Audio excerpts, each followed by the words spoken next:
Hola, soy Rodrigo y hoy les voy a hablar del transistor bipolar de juntura, o mejor conocido como BJT. El transistor BJT es un dispositivo electrónico que está compuesto por tres regiones de material tipo P y tipo N, con dos junturas o uniones tipo PN. Este tiene tres terminales, emisor, base y colector. Su principal característica es que tiene la capacidad de controlar una corriente de salida mediante una corriente de entrada. ¿Cómo funciona? La primera unión está en directa, su región de agotamiento se reduce, estableciendo un flujo de portadores mayoritarios de ambos materiales. La segunda unión está en inversa, su región de agotamiento se reduce, estableciendo un flujo de portadores minoritarios de ambos materiales. Las regiones de agotamiento muestran un gran número de portadores mayoritarios de la primera unión. Tomarán ruta hacia el colector debido a la facilidad relativa con la que los portadores mayoritarios pueden cruzar a la segunda unión. Se establece una corriente en el colector de magnitud de miliamperes comparada con la corriente de base que está en microamperes. Dicho de otra forma, la corriente de la base es muy pequeña y se junta con la del colector para volver a entrar por el emisor, dando como resultado que la corriente del emisor es igual a la corriente de la base más la corriente del colector, como está expresado en esta parte de aquí abajo. Las corrientes del transistor beta y alfa. La beta es simplemente la relación entre la corriente del colector y la corriente de base, o sea, cuántas veces es mayor la primera que la segunda. Acudiendo a matemáticas elementales, podemos expresarlo del siguiente modo. Dicho de otra forma, por medio de la beta sabremos cuántas veces es mayor la corriente del colector que la corriente de la base. Se trata en cierta manera de evaluar lo eficaz que es el transistor haciendo su trabajo. Lo que se pretende es conseguir que una corriente muy pequeña en la base produzca una corriente mucho mayor en el colector, se hace ganancia, mediante lo cual podemos obtener una determinada amplificación de la corriente original de la base. El alfa, siendo la relación entre la corriente del colector y la corriente emisor, lo podemos representar como alfa igual a corriente del colector sobre corriente emisor. En este caso, como la corriente del colector es algo menor que la del emisor, la amplificación o ganancia alfa que se tiene es menor que la unidad. La eficiencia de un transistor será mayor cuanto mayor sea el valor de su alfa. Al hablar de corrientes, no me estoy refiriendo a las corrientes continuas de polarización del transistor cuando éste no tiene ninguna señal aplicada. Es por ello que a la beta se le conoce como ganancia del transistor en corriente continua, configuración de emisor común. El alfa, por su parte, es conocida como ganancia del transistor en corriente continua y configuración base común. Derivado de las fórmulas vistas anteriormente, mediante la que podremos calcular la beta, se puede obtener otras cosas interesantes. Por ejemplo, si conocemos beta y la corriente del transistor, es posible calcular su corriente del colector, donde la corriente del colector es igual a la beta por la corriente de la base. Y si lo que conocemos es la beta y la corriente del colector, resulta muy sencillo calcular la corriente de la base del transistor mediante la siguiente fórmula. Corriente de la base es igual a corriente del colector sobre la beta. También podemos obtener el valor de la corriente en el emisor, donde la corriente del emisor es igual a beta más 1 por la corriente de la base. El valor de beta también lo podemos obtener desde el valor de alfa, donde beta es igual a alfa sobre 1 menos alfa. Claro está que también podemos obtener el valor de alfa a partir del valor de beta, donde alfa es igual a beta sobre beta más 1. Ahora veremos las regiones de operación del transistor. En dichas regiones vamos a encontrar cuatro: la región de saturación, región de corte, región activa y una última que no se aprecia en estas gráficas, pero es la región de ruptura. En la región de saturación es cuando tenemos el transistor en funcionamiento, que es la corriente, el voltaje base de emisión. La región de corte es cuando no tenemos corriente en el colector, por lo tanto no funciona el transistor. Región activa, valga la redundancia, es cuando el transistor está activo. Y la región de ruptura es cuando el transistor deja de funcionar debido a que llegó a su límite, se sobrepasó, provocando así un chispazo, por así decirlo, en nuestro transistor.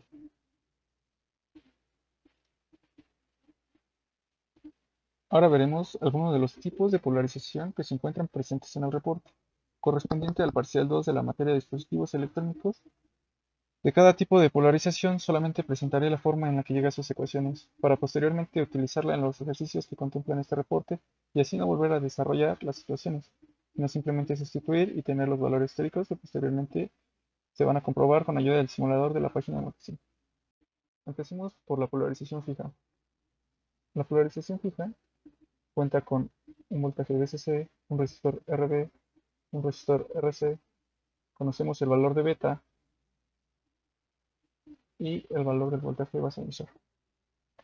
Si consideramos que el voltaje VB es igual al voltaje VCC, podemos pasar de este esquema a este otro de la derecha.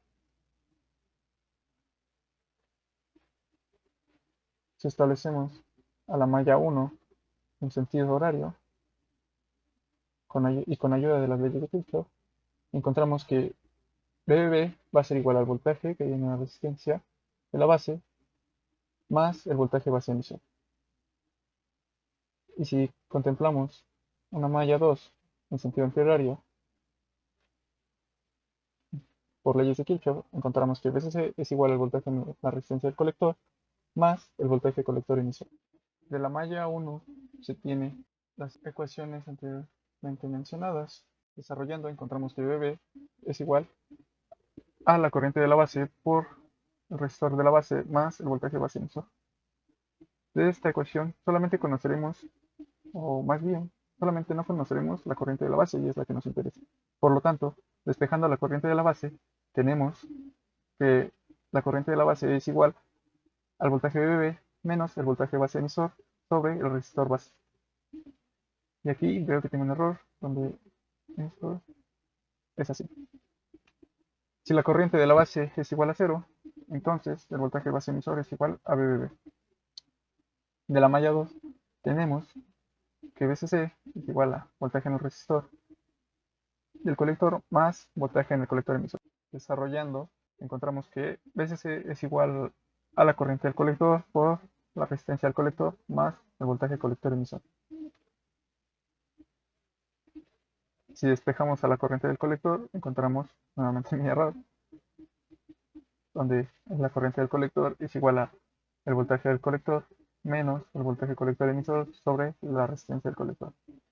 Si el voltaje colector emisor es igual a 0, entonces la corriente del colector es igual al voltaje VCC sobre la resistencia del colector. La recta de carga de la corriente base versus voltaje base emisor está dada por esta ecuación. Bien, ya que tenemos el valor de la corriente base con respecto a la carga, se calcula el valor de la corriente del colector con respecto a la carga, donde si recordamos las igualdades de las corrientes beta y alfa, tenemos que la corriente del colector al punto de carga es igual a beta por la corriente de la base al punto de carga, y con ello se determina el valor del voltaje del colector emisor al punto de carga, donde tenemos que el voltaje colector emisor al punto de carga es igual al voltaje VCC menos la corriente colector al punto de carga por la resistencia colector.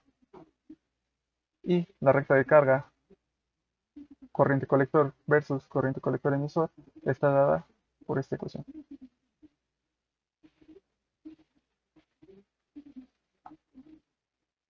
Aquí presento algunas de las fórmulas para la polarización fija del transistor, de forma que en los ejercicios presentados en este reporte ya solamente sean para aplicar. Bien, otra polarización es la polarización con divisor de voltaje.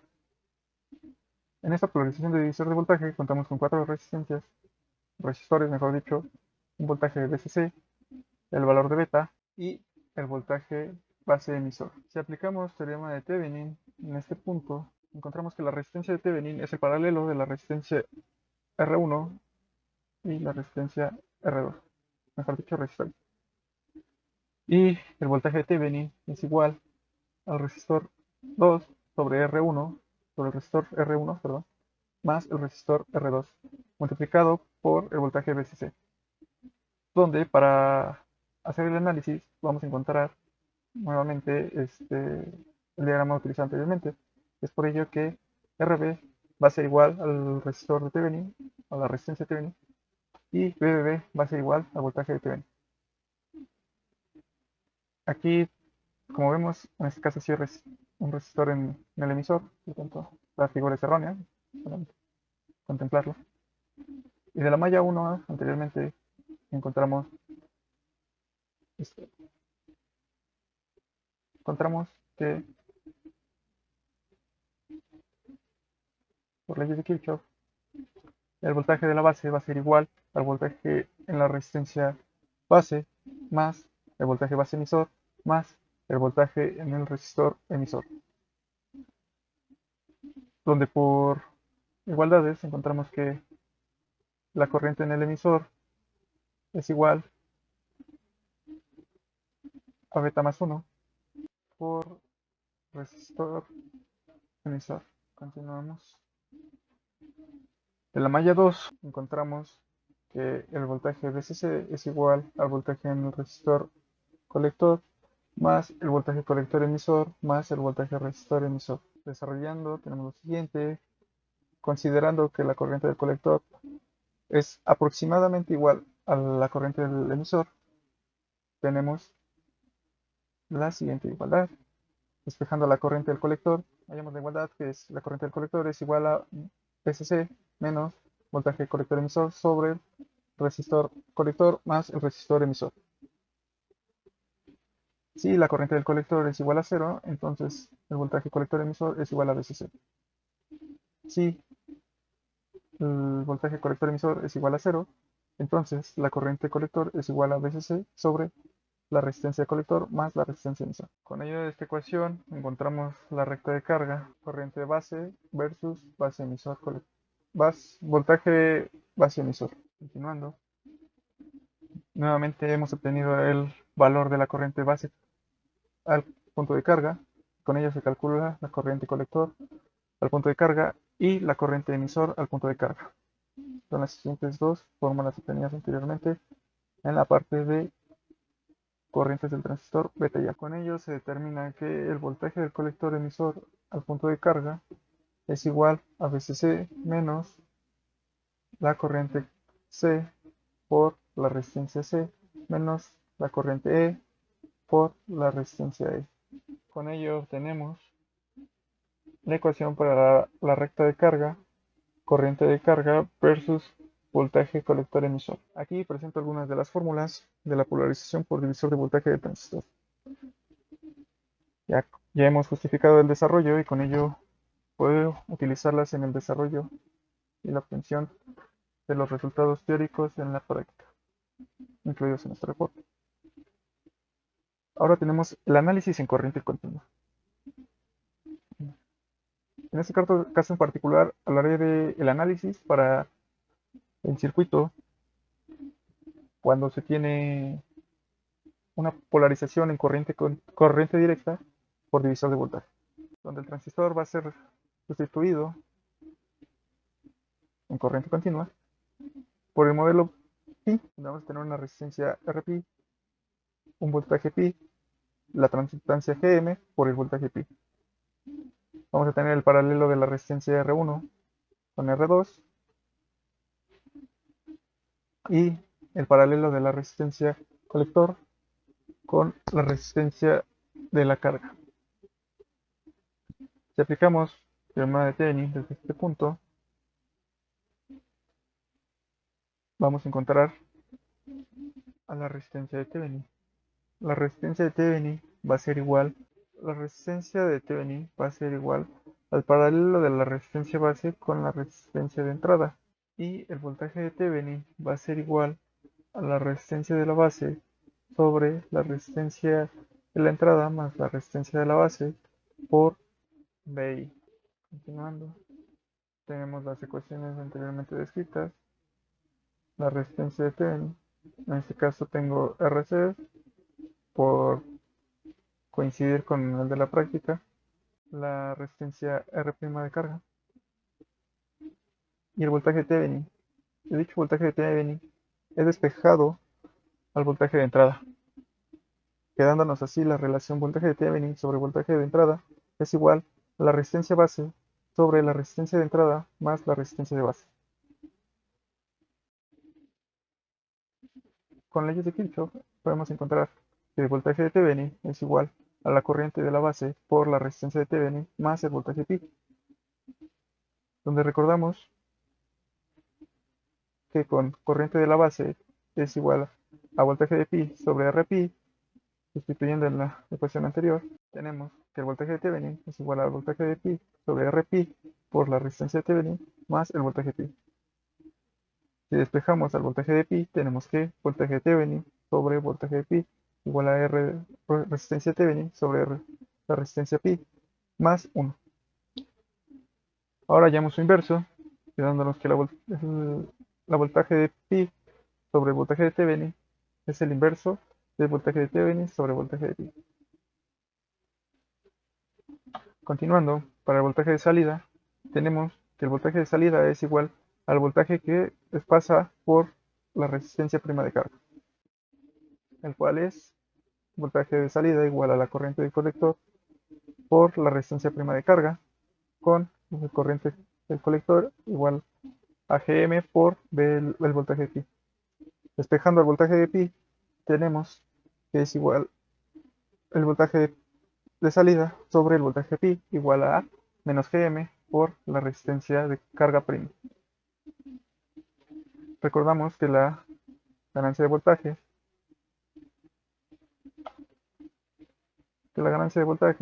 es igual al voltaje de entrada sobre el voltaje de, el voltaje de salida sobre el voltaje de entrada. Es por ello que obtuvimos las igualdades, estas equivalencias.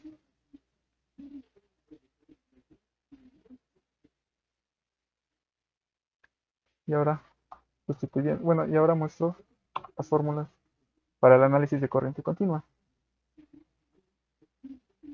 De esta forma se tendría el valor de Gm, donde primero tenemos que obtener la corriente del colector al punto de carga. Las unidades de Gm son Siemens. La resistencia pi es 25 milivolts sobre la corriente de base al punto de carga. Sus unidades son ohms. Nuevamente la resistencia de Thevenin, la resistencia prima de carga y nuestras igualdades o fórmulas, que al multiplicarlas nos dan como resultado la ganancia de voltaje. Para finalizar voy a presentar los resultados de las prácticas. Comencemos con los resultados de la práctica. Como vemos, aquí está nuestro circuito, del cual haremos cálculos teóricos y posteriormente presentaremos en el simulador. Los valores obtenidos en el simulador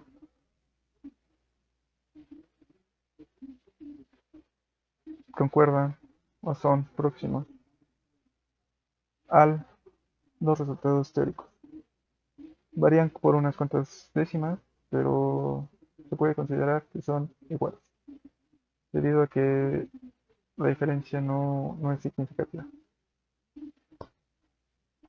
Acá está el circuito presentado en el simulador, donde vemos que el voltaje base emisor es igual a 660 milivolts, que teóricamente nosotros tenemos que es a 0.7 volts, lo que es 700 milivolts.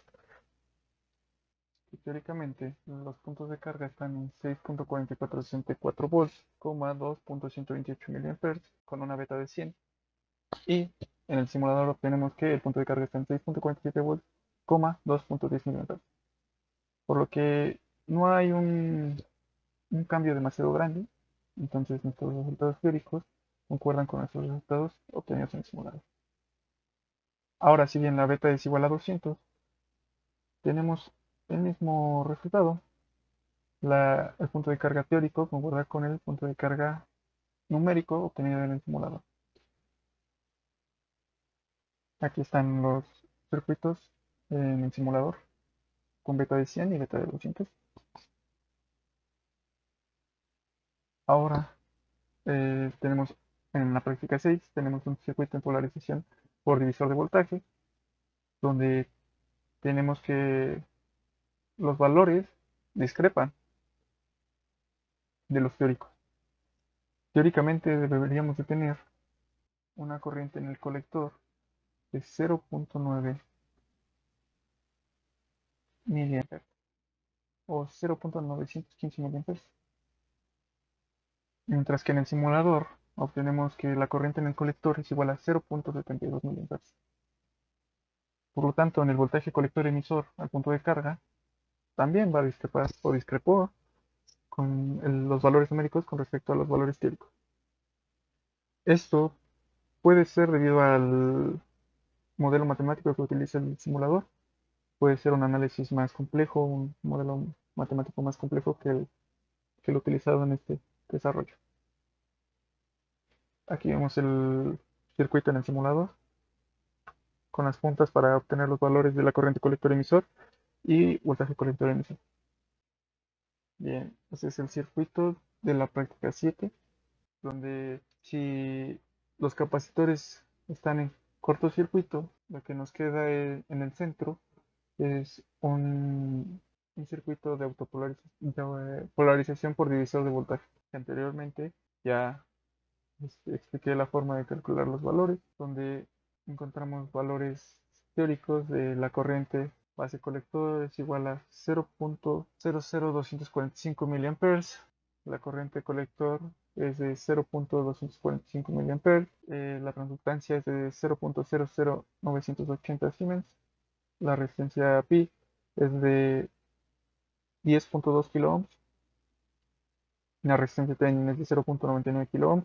La resistencia prima de carga es de 18.03 kiloohms.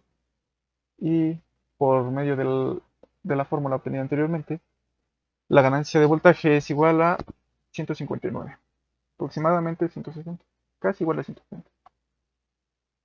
Aquí tenemos el circuito en el simulador, de donde obtenemos que la ganancia de voltaje es igual a 153. Considero yo que están en el mismo orden, por lo tanto, el, el cálculo teórico coincide con el cálculo numérico tenido en el simulador. Recordemos que los valores aquí pueden cambiar por la complejidad del modelo que utiliza para obtener estos valores. Esto